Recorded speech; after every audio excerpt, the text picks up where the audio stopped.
In this video, I am going to teach you how to find your transaction ID or hash on the latest version of Coinbase. With the updated layout, it's easier than ever to access your transaction details for tracking or support. Let's get started. First, go to coinbase.com and sign in to your account using your email and password. Make sure you're on the main dashboard after logging in. Then, head to the transaction section found on the left-hand menu. This is where all your recent activities are listed in order.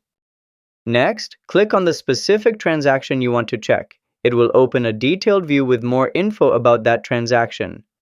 After that, look closely and you'll see the reference code section. This code is actually your transaction ID or hash. You can now copy that reference code and paste it anywhere you need, whether you're tracking the transaction or providing it for support. And that's how you find your transaction ID or hash on Coinbase. If this helped, give it a thumbs up and don't forget to subscribe to How to Tutor for more quick crypto guides. See you next time!